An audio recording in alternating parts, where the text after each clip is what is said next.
여러분들 주기철 목사님 들어보셨죠? 예수 믿는 사람이라면 뭘 알질 못하는 사람이 없을 정도로 우리 한국 기독교 역사에 있어서 가장 존경받는 분 중에 한 분이십니다. 이 주기철 목사님이 지금 이북 평안북도에 있는 오산학교를 졸업했어요. 그리고 졸업하자마자 목사가 되기 위해서 평양에 있는 평양신학교에 입학을 해서 거기서 신학 공부를 했습니다. 근데 이 신학교에서 신학 공부를 하던 중인데 하루는 오산학교의 교장 선생님이 그 당시에 누구였냐면 난강 이승훈 선생님이었어요. 여러분들 잘 알듯이 이승훈 선생님은 우리 민족의 참 훌륭한 지도자예요. 그 조만식 장로님만큼이나 참 큰일 하신 분입니다. 이분이 불렀어요. 우리 주기철 목사님을 좀 오라고 할 얘기가 있다고. 그런데 갔을 때 이런 얘기를 해요. 내가 많은 사람을 봐왔지만 자네만큼 믿음이 신실하고 또 훌륭한 인품을 지닌 사람을 참 찾기 어려웠네. 그래서 내가 자네한테 한 가지 부탁을 하려고 하네. 신학교를 졸업하고 내가 뒤에 학비와 모든 건 다 책임져 줄 테니까 일본 동경대로 유학을 가서 공부하고 그리고 돌아오게나. 그리고 날 대신해서 이 학교의 교장 일을 맡아주게. 여러분 얼마나 좋은 제안이에요. 그잖아요. 공부할 수 있는 길을 열어주고 또 학교 교장 일을 맡아서 큰 일을 하라고 하니까 참 좋은 제안이에요. 근데 그때 주기철 목사님이 그래요. 정중하게 거절을 하면서 이런 얘기를 해요. 저는 이미 하나님 앞에 목사가 돼서 평생을 천국 복음을 전하는 일을 하기로 약속을 했습니다. 하나님, 제가 이렇게 살겠습니다. 앞으로 이렇게 하겠습니다. 하나님 앞에 약속하는 걸 뭐라 그래요? 소원한다고 그러잖아요. 예? 결단하는 걸. 하나님, 제가 이렇게 살게요. 근데 제가 하나님 앞에 약속을 했기 까닭에 죄송하지만 그렇게는 못할 것 같습니다. 이 주기철 목사님은 하나님 앞에 약속한 걸 평생을 지켜요. 초지일관을 해.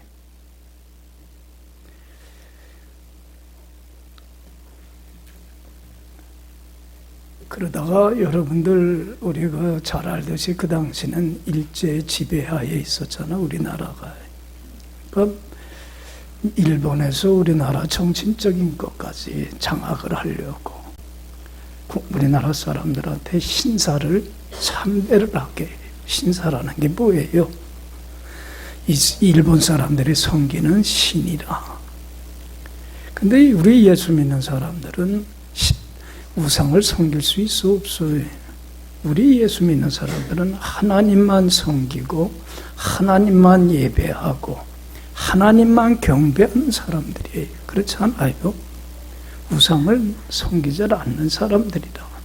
그러니까 주기철 목사님이 그에 대해서 반대를 합니다. 옥에 끌려가서 얼마나 많은 고문을 당하고 회유를 당하는지 몰라요. 그런데도 끝까지 뭐만은 지켜요. 믿음의 지저와 절개만은 끝까지 신앙 지킵니다. 우리 크리스찬들도 다른 거 잃어버려도 뭐만은 지켜야 돼. 믿음만은 잃어버려서는 안 돼. 믿음 끝까지 지킵니다. 그러다가 48세 젊은 나이잖아요. 그 나이에 순교를 함으로 삶을 마감을 하게 됩니다. 그러니까 이 주기철 목사님은 하나님 앞에 내가 이렇게 살겠습니다. 약속한 걸 어떻게 했어요? 순교하는 날까지 끝까지 지킨 거예요. 여러분들, 우리 예수 믿는 사람들은 하나님 앞에 약속한 것은 아무리 해를 당해도 어려운 공경에 처한다고 하더라도 약속한 건 어떻게 해야 돼요? 반드시 지켜야만 돼요. 우리 하나님은요, 왜 우리에게 약속한 걸 지키는 신실한 자가 되기를 원하냐면, 하나님 아버지도 자신이 하신 말씀, 내가 이렇게 할게 약속한 바는 반드시 어떻게 했어요? 지켰어요. 그렇기 때문에 하나님이 신실하신 하나님이기 때문에 하나님 아버지는 우리 자녀들도 뭐 하길 원해요? 신실하길 원해요. 거짓되기는 걸 제일 좋아하지 않아요. 그래서 우리 예수 믿는 사람들은 하나님 제가 이렇게 살겠어요 결단하고 약속한 것들은 반드시 지켜야만 합니다. 여러분들은 어떻습니까? 우리가 종종 약속할 때 있어요, 없어요? 설교 들으면서 또 큐티를 하면서 그렇잖아요. 나름대로 여러분 하나님 앞에 약속할 때가 있어, 없어요? 있지 않아요. 하나님 제가 이렇게 살게요. 그때 여러분들은 그 약속한 바, 한 약속을 반드시 지킵니까? 신실한 삶을 살고 있느냐는 얘기예요. 특별히 여러분들 새해가 되면 우리 예수 믿는 사람들은 특별히 하나님 앞에 뭐 하고 시작해요? 약속하고 시작을 해요. 하나님, 새해에는 지난번에는 이렇게 참 잘못된 삶 살았어요. 그런 거 이젠 다 버리겠습니다. 그리고 앞으로 새해에는 하나님이 원하는 삶 이렇게 살아서 하나님을 기쁘게 해드리길 원합니다. 다 약속하고 굳게 결심하고 시작을 했어요. 여러분들은 오늘 우리가 참 한 해의 마지막 주일이면서 마지막 날인데 우리 삶을 한번 결산을 하고 새해를 맞이해야 될 것 같아요. 여러분들은 올 한 해 정말로 새해에 시작했던 하나님에게 한 약속들, 그리고 살아오면서 여러 가지 하나님께 약속한 것들을 해로울지라도 반드시 지키는 삶을 살아왔습니까? 아니면 공수표를 남발했습니까? 하나님 앞에 한 약속뿐만 아니라 새해에는 우리 많은 원대한 꿈과 계획들을 가지고 시작을 했어요. 올해는 이렇게 해야지. 내가 올해는 반드시 이것만은 이룰 것이야. 굳게 소원을 갖고 결단하고 시작을 했어요. 여러분들은 마음에 소원을 두고 계획한 바들을 다 성취했습니까? 이루었습니까? 굳게 마음 먹고 여러분들 보세요. 하나님께 약속한 것을 이루지 못하는 잘못을 범한 순간들이 많았을 거예요. 또한 마음에 큰 소망을 품고 계획한 많은 것들을 성취하지를 못하고 그대로 행하지 못하는 큰 실패와 낭패를 당한 적이 있을 거예요. 그렇잖아요. 계획한 대로 못하고 마음먹은 대로 뜻한 대로 행하지 못한 적이 많을 거예요. 여러분, 이러한 잘못을 범했을 때에 또한 실패와 낭패를 당했을 때에 내가 어떤 태도와 자세를 갖느냐 하는 것은 매우 중요한 문제입니다. 우리들의 삶과 운명을 바꿔놔요. 그때에 어떤 태도를 가지냐에 따라. 여러분들 대부분의 많은 사람들은 참 낭패와 실패를 당했을 때에 나는 왜 이렇게 의지가 나약해, 나는 왜 이렇게 보잘것없고 하찮은 없는 사람이야, 자신을 정죄하기도 하고 자식이 자기 자신에 대하여 실망하고 낙담도 하게 되고 자포자기할 때도 있어요. 포기할 때도 있어요. 참 바람직하지 못한 태도입니다. 이건 사단이 제일 좋아하는 자세입니다. 여러분들 때로는 마음먹은 대로 안 됐을 때에, 잘못을 했을 때에, 큰 낭패를 겪게 됐을 때에 좌절하고 낙심하고 시리에 빠지고 나 자신에 대해서 실망하지 마시고, 여러분들 나 깊이 생각해 봐야 돼요. 여러분들 성공하는데도 원인은 있지만 실패하는데도 그 원인이 있어요, 없어요? 있는 거예요. 실패의 원인이 뭔가를 깊이 생각해 봐야만 해요. 여러분, 왜 우리가 자꾸 마음먹은 대로 못하고 실족하고 넘어지고 작심삼일로 끝나게 되는 가장 큰 원인이 무엇이냐면, 가장 큰 원인은 하나예요. 가장 근본적인 원인은 자기를 과신하기 때문에 그래요. 사람들이요, 자기 힘을, 자기 능력을, 자기 의지를 대단히 과신하고 살아갑니다. 그런데 과신하니까 내가 하려고 하다 보니까 돼요, 안 돼요? 안 되는 거예요. 실패를 겪는 거예요. 여러분들, 나를 과신하는 거는 나 자신을 내가 제일 모르기 때문에 그래. 나 자신이 내가 누구인가를 모르는 무지함 때문에 그래요. 그래서 여러분들, 하나님께서 이런 낭패와 실패를, 잘못을 겪게 하는 가장 큰 이유는 뭐냐면, 그걸 통해서 뭘 알라고 하는 거예요? 나는 할 수 있는 것이 아무것도 없는 연약한 존재라고 하는 사실을 분명히 깨달아 알라는 거예요.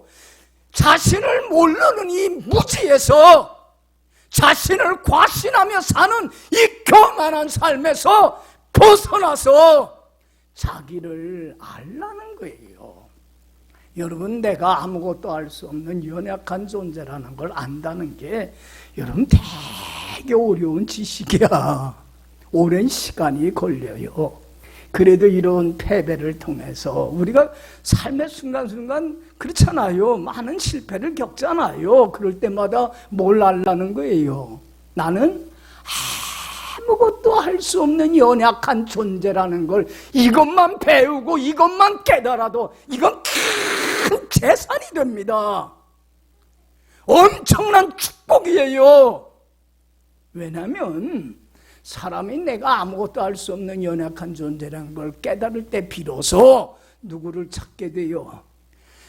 능력의 힘이 큰 것이 나에게 있지 않고 하나님께 있음을 알게 되고 전심으로 하나님을 찾고 의지하는 자가 되기 때문에 그런 거예요. 할렐루야. 여러분들, 하나님은요, 우리에게 제일 바라는 게 그거예요. 전심으로 하나님을 뭐하는 사람? 의지하는 사람이 되기를 원해요. 여러분, 우리가 신앙생활을 한다고 하면서, 하나님을 의지한다고 하면서 여러분들은 전심으로 하나님, 난 못해요, 하나님이 해주셔야 돼요, 나는 아무것도 할 수 없는 존재예요, 전심으로 주님을 의지하며 사느냐는 얘기예요. 여러분, 하나님은요, 이런 사람이 다 되기를 원해요. 하나님 믿는 우리 모두가 한 사람도 예함이 없이. 설교 시간에 자주 얘기했지만 여러분들 야곱 생각해 보세요. 야곱은요, 하나님을 섬긴다, 하나님을 의지한다고는 했지만 야곱은요, 전심으로 하나님을 의지하지는 않았어요. 의지한다고 했고 하나님 섬긴다고는 했어요, 야곱도.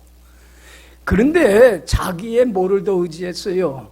자기 힘을, 능력을, 지식을, 자기 꾀를 더 의지하며 자기가 원하는 걸 얻기 위해서는 수단과 방법을 가리질 않았어요. 참 인간적으로 살았어요.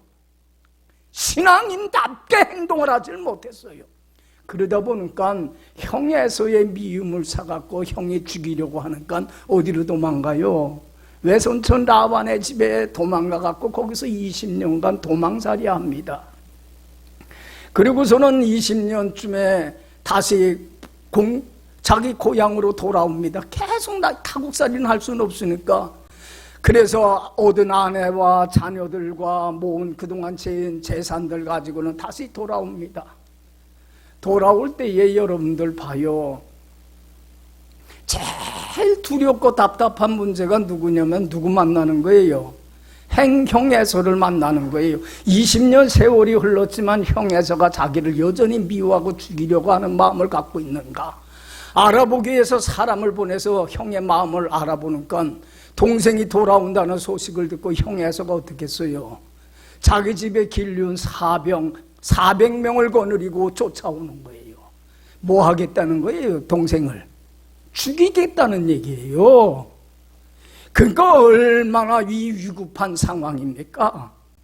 여러분들은 어때요? 이런 위급한 상황 속에서 진심으로 하나님을 찾고 의지합니까? 아니면 여전히 인간적인 방법으로 노력으로 그 위기를 난관을 타게 하려고 합니까? 여러분들은 어떻습니까? 전자입니까? 후자입니까? 그때 하나님을 전심으로 찾습니까? 아니면 그 위기를 인간적인 방법으로 신앙생활을 한다고는 하지만, 하나님을 의지한다고는 하지만 전심으로 하나님을 찾고 의지하느냐는 얘기예요. 야곱은요, 아직도 그 20년이라고 하는 세월의 훈련의 연단의 시간이 지났지만 아직도 전심으로 하나님을 찾지는 못했어요. 그러니까 그 상황 속에서 인간적인 방법으로 해결을 하려고 합니다. 그래서 자기가 가지고 있는 소나 양들, 좋은 가축들을 따로 몇 대로 나누어 갖고 형 앞에 먼저 보냅니다. 그래서 그 동생은 미워하는 마음 어떻게 하려고? 그걸로 누구로 드리려고? 그러니까 뇌물을 보낸 거예요. 인간적인 방법으로. 그래도 마음이 편치 않으니까 하나님께 기도해요. 하나님 도와주세요. 기도는 하는데 전심으로 맡기지는 못해요. 그러니까 다시 기도 끝나고 나서는 또 걱정이 돼갖고 두 대로 나눠요. 가족을 한 대를 치면 한 대라도 어떻게 하려고? 살게 하려고. 그런데도 또 마음이 편치 않아요. 그래서 밤에 일어나갖고는 가족들을 야뽕 나루터 건너편으로 다 보내요. 자기 혼자만 남아요. 나만 죽겠다는 거야. 그래도 가족은 살리겠다는 거예요. 이렇게 인간적인 방법으로 그 난국을 해결해 보려고 그래요. 그런데 이제 혼자 남았어요. 믿고 의지할 리가 없어요. 바라볼 리가 없어요. 이제 한계 상황에 이르고 밑바닥까지 내려가니까 그제서야 야곱은 자기를 알게 돼요. 내가 어떤 자다? 내가 할 수 있는 건 아무것도 없는, 나는 아무것도 할 수 없는 연약한 존재라는 것, 그제서야 철저히 그 순간에 깨닫게 돼요. 여러분들 깨닫게 되니까 전심으로 누구를 찾게 돼요? 하나님을 의지하게 돼요. 사생결단을 하며 부르짖어요. 하나님이 이 문제 해결해 주지 아니한다면 난 결단코 놓지 않습니다. 전심으로 하나님을 의지하고 찾을 때에 하나님이 그때에 야곱에게 그래요. 야곱에게 새로운 이름 주셨죠. 우리 잘 알듯이 뭐예요? 야곱아, 너 이제는 야곱이라 하지 마. 네 이름을 뭘로 바꿔? 이스라엘이라는 게 무슨 뜻이에요? 하나님과 겨루어 이긴다는 건 뭐냐면 진심으로 하나님을 뭐하는 사람 되라? 의지하는 자가 이제는 되라는 거예요. 너 철저히 네 자신을 알지 않게 되지 않았니? 그러니까 이제는 네 머리 지식 같은 거 의지하지 말라는 거예요. 남은 삶은. 그러니까 야곱은 그러면서 인생이 바뀌어요, 안 바뀌어요? 새로운 턴포인트가 돼갖고 인생이 바뀝니다. 진심으로 찾고 의지합니다. 여러분들 보세요. 하나님이 의지하니까 역사하는데 20년 동안 응어리가 풀리지 않았던 그 에서의 마음을 한순간에 바꿔놓은 게 누구예요? 전능하신 하나님이잖아요. 그리고는 화해를 시켜요. 여러분들 이 놀라운 은혜를 경험한 야곱은요, 그때서부터 인생이 바뀌는 거예요. 진심으로 하나님을 찾고 의지하는가. 작은 일이든 큰일이든 하나님을 앞세우고 기도를 앞세우며 살다 보니까 순간순간 역사하시는 하나님의 은혜를 경험을 하게 돼. 이야, 내가 지금까지 살아오는 건 누구 은혜구나? 하나님 덕분이구나. 그리고는 하나님께 자기의 운명을 맡기고 전적으로 순종하며 하나님과 동행하는 삶을 살면서 얼마나 하나님의 큰 은혜와 축복과 영광을 맛보며 사는 인생으로 바뀌는지 몰라요. 할렐루야, 할렐루야. 그래서 여러분들 야곱에게서 12아들이 나오고 거기서 12지파가 형성되고 12부족이 이스라엘 나라를 만들잖아요. 하나님의 택한 백성을. 그러면서 하나님이 하나님의 택한 백성 이스라엘을 이름을 뭘로 바꿔줬어요? 세워줬어요. 이스라엘로 하라. 이유가 뭐예요? 너 야곱처럼 너도 뭐 하라는 거야? 네 이름이 이스라엘이니까 전심으로 하나님을 의지하는 삶을 살라는 거예요. 그러면 하나님의 큰 은혜와 축복과 영광 속에 살아가는 인생으로 바뀐다는 거예요. 여러분, 우리도 하나님의 택한 백성인 우리도 영적인 이스라엘이에요. 그러니까 우리도 육신의 이름이 있지만 우리 영적인 새로운 이름은, 하나님이 우리에게 주신 이름은 뭐예요? 이스라엘이에요. 여러분들 이름이 뭐야? 그러니까 호족을 받고, 여러분들 이스라엘이에요. 나 누구냐? 난 이스라엘이다. 하나님을 전심으로 찾는 사람이라는 뜻이에요. 여러분 보세요. 보세요. 하나님을 전심으로 찾으면 삶의 순간순간 하나님이 개입해서 놀라운 일들을 행하셔요. 그렇기 때문에 우리의 인생을 주님께, 살아계신 참 주님께 맡기고 순종하고 따르면 주님과 동행하며 살게 돼요. 그러면 더 큰 은혜가 주어지는 거예요.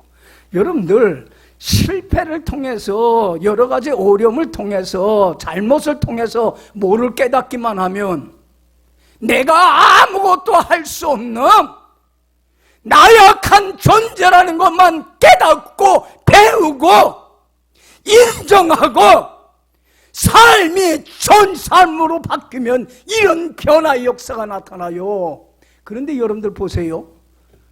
전심으로 주님을 찾고 의지하지 못하고 나를 과신해서 내가 뭔가 하나님보다 내가 앞서서, 기도보다 앞서서 뭔가 이루었을 때 누가 이루었다고 생각해요? 내가 이루었다고 생각해요. 그렇지요? 하나님보다 나를 높이는 교만함에 빠져요. 그러면 하나님께 내 운명을 맡기고 사는 삶이 되질 못하고 내가 삶의 주인이 돼서 내 계획대로, 내 뜻대로, 내 욕심대로 살아가는, 그래서 오히려 그것은 나에게 뭘 가져와요? 큰 불행을, 화를 가져와요. 하나님은 우리가 이런 삶 살기를 원치 않아요. 그렇기 때문에 여러분들, 하나님은 우리의 삶의 개입에서 이런저런 실패와 패배를, 잘못을 경험하게 하는 이유가 여기에 있다는 얘기예요. 그래서 여러분들 보세요. 삶을 살면서 중요한 일만 맡기지 마세요. 여러분들 정말로 내 힘으로 불가능하다고 하는 일만 맡기지 마세요. 우리가 살다 보면 힘들고 어렵고 큰 중요한 일들도 생기지만 살다 보면 작고 사소하고 하찮고 아주 작은 일들, 내가 할 수 있다고, 요 정도쯤이야 내가 내 힘으로 능히 할 수 있지, 그런 일들도 있어요, 없어요? 그러한 사소한 일까지도 하나님 난 못해요, 해 주셔야 돼요. 전심으로 하나님을 찾고 의지하는 자가 되라는 거예요. 할렐루야. 그때에 하나님의 그 은혜를 깨닫게 되고, 야, 이건 하나님의 덕분이다 감사하면서 더 영광 돌리는 겸손한 삶으로 나가게 되기 때문에 그런 거예요. 여러분들, 저는 그 골로새서 3장 17절 말씀을 참 좋아해요. 제가 이 사실을 잃어버릴 때마다 자꾸 묵상을 해요. 3장 17절에 뭐라고 그랬어요? 무엇을 하든지 말에나 일에나 누구의 이름으로 하고 주 예수의 이름으로 하고 그의 이름을 힘입어 하나님께 뭐 하는 자가 되라? 감사하는 자가 됐으면 좋겠다. 무엇을 할 때든지, 말할 때든지, 어떤 일을 할 때든지 작은 일이든 시시한 일이든 하찮은 일이든 아니면 큰 일이든 중요한 일이든지 내 힘으로 불가능한 일을 하든지 간에 항상 누구의 이름으로? 주님의 이름. 여러분들 봐요, 우리가 기도할 때 예수님의 이름으로 기도했습니다 하고 끝내잖아요. 이게 무슨 뜻이에요? 주님의 이름으로 기도했습니다, 간구했습니다, 이게 무슨 뜻이에요?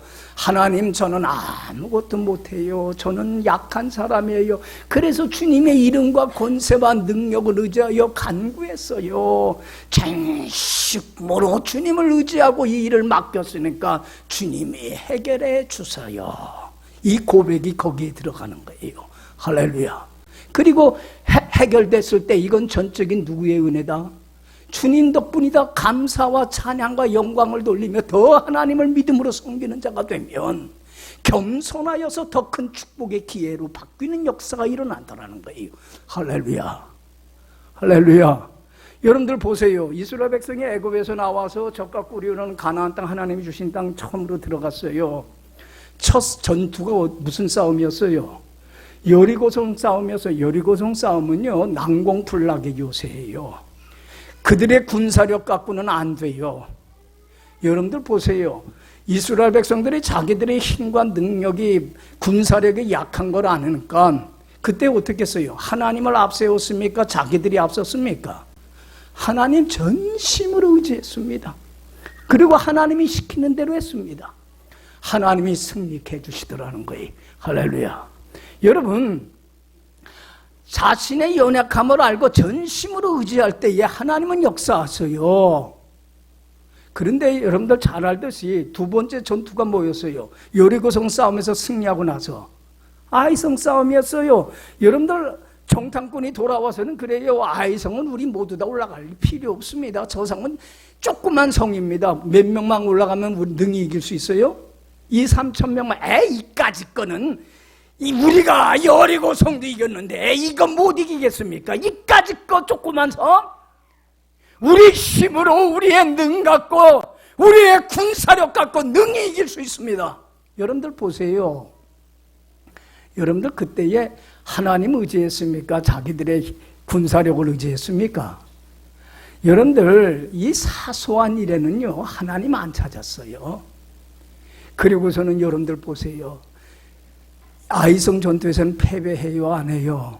큰 낭패를 겪게 돼요. 패배한 가장 큰 원인이 뭐냐면 아간의 범죄에도 있지만 여러분들 뭐에 있어요? 바로 자만심에 있어요. 자기를 과신하는 데 있어요. 여러분들 이런 실패를 맛봐서는 안 돼요. 그래서 무엇을 하든지 작은 일이든 큰 일이든 힘든 일이든 쉬운 일이든 어떤 일을 할 때든지 말 한마디를 할 때도 누구를 찾고 의지하고 하나님 찾고 의지해서 행할 수 있는 자가 되라는 거예요. 할렐루야. 하나님은 이런 자가 되길 원해요. 그런데 여러분들 보세요. 이게 쉽지를 않은 거야. 오랜 시간의 훈련이 있어야 돼. 하루아침에 되는 게 아니에요. 야곱은 몇 년 걸렸어요? 20년 이상의 세월이 흘렀어요. 여러분들 모세도 마찬가지예요. 여러분들 모세가 40살 때에 이스라엘 백성을 애굽의 비참한 생활에서 구해내는 지도자로 자처하고 나서요, 안 나서요? 나서요. 여러분들 왕궁에서 누렸던 편안하고 안락한 삶들 다 포기해요. 하나님이 원하는 길을 가기 위해서. 대단한 결단이에요. 그런데 여러분들 보세요. 이스라엘 백성 구해내겠다고 하는 그 자처하고 나섰는데 여러분들 잘 했습니까? 못했습니까? 실패했습니까? 성공했습니까? 실패를 맛봐요. 여러분들 왜 모든 거 포기하고 하나님 편에 서서 하나님 원하는 길을 갔는데 왜 실패를 맛봐요? 이유가 뭡니까? 여러분들 보세요.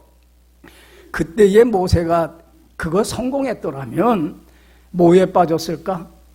자신뿐만 아니라요, 이스라엘 백성들에게 큰 불행이 됩니다. 왜냐하면 우리를 이 애굽의 비참한 생활에서 구해준 사람은 누구다?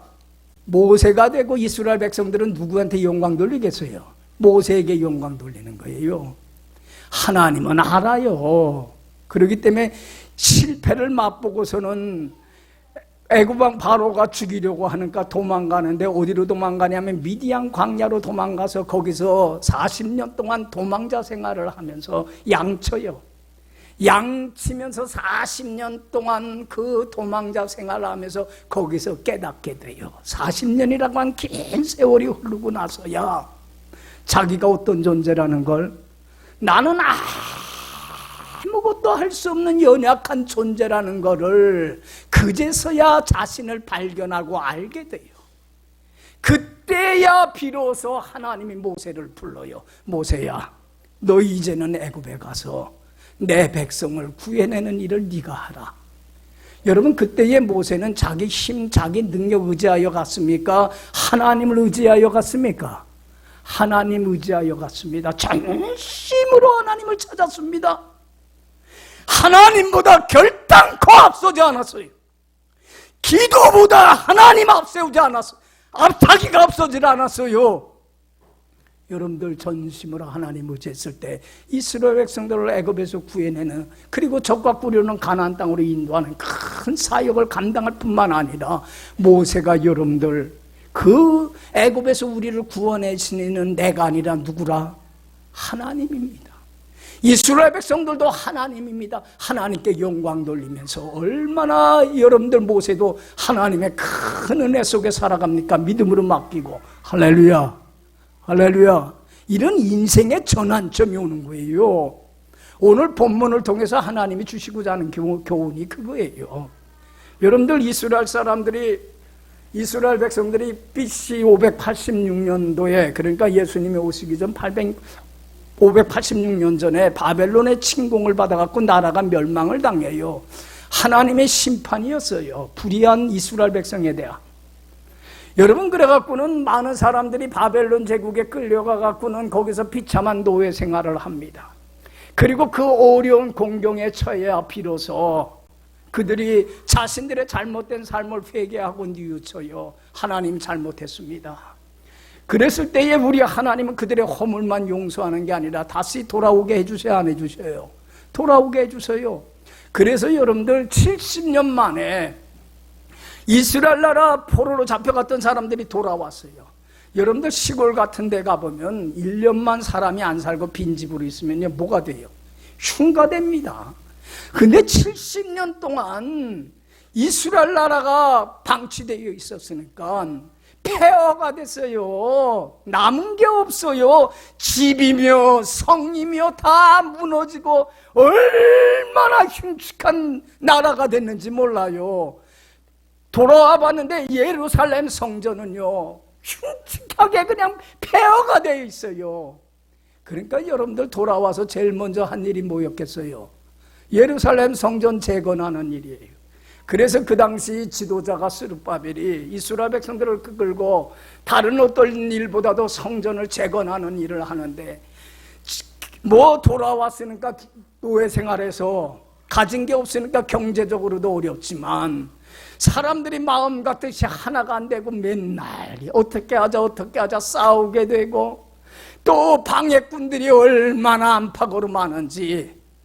여러분들 스룹바벨이 하다가 그 성전 재건하는 일을 어떻게 하게 돼요?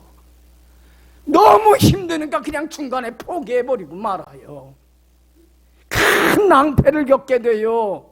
그리고는 14년 동안 그냥 성전 재건하던 걸 방치시켜버리고 말아요. 아유, 나는 힘없어. 나는 능력이 없어. 나는 감당할 만한 사람이 안 돼.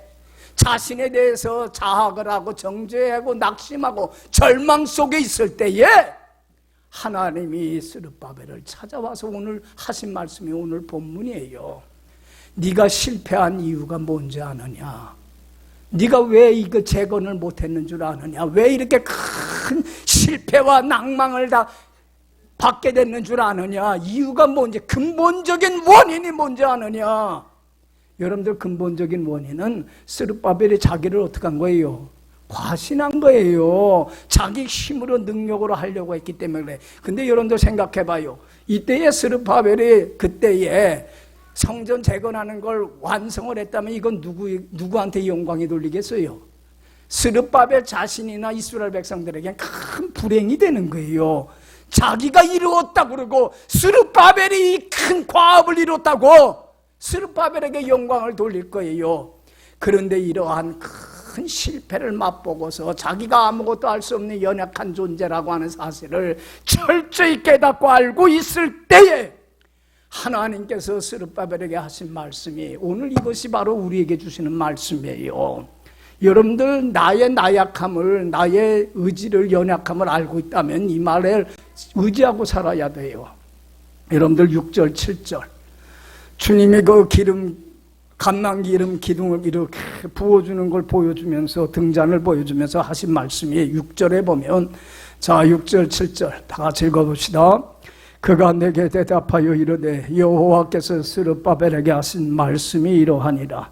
만군의 여호와께서 말씀하시되 이는 힘으로 되지 아니하고 능으로 되지 아니하고 오직 나의 영으로 되느니라. 큰 산아 내가 무엇이냐? 내가 스룹바벨 앞에서 평지가 되리라.